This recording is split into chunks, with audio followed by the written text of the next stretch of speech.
Well, first of all, there will be no further new applications accepted by the US government, meaning those who have not come out officially and said that they are the sons and daughters of illegal immigrants and were brought into the United States as children. If they haven't told the government yet, then there is no chance for them to do so. There is no chance right now for them to get work permits or to get a spot as a student in the United States. Now, those who have work permits can still renew them. That's 200,000 of these so-called dreamers. Again, these are the children of undocumented immigrants who came from abroad, a lot of them from Mexico and Central America, into the United States. But by the year 2020, the system and the program would be pretty much all over. That is what the White House has announced so far. But what it is trying to convince people of right now is that it is now Congress's role to sort this out. The White House says it is phasing out this program,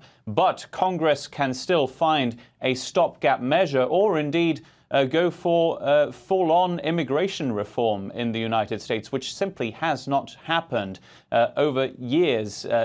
10 years now in the United States, there has been no serious immigration reform and no really serious attempt at doing it either. That is why the US President, Donald Trump, is now saying it is up to Congress to sort this out. It's kicking the can down the road, or rather kicking it toward the US Congress, the other side of Pennsylvania Avenue. That would give these dreamers, 800,000 of these young people in the United States, the chance to still remain, but only if Congress manages to come up with immigration reform. Right, so Congress set to work on it. DACA was never supposed to be a permanent solution, was it? And in defending Trump's decision earlier, Jeff Sessions said that it was in fact President Obama who had overreached by bringing in this amnesty. How much support does that view have in Washington?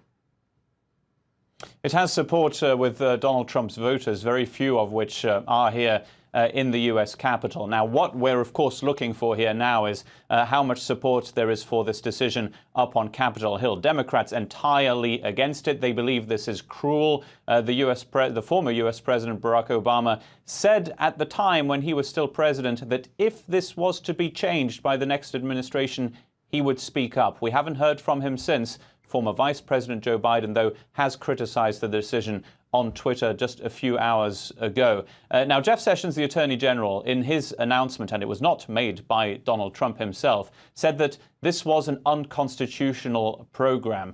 This is really this current administration trying to stop and unwind as much as possible of what the Obama administration had done. And that includes a lot of what it had done on immigration.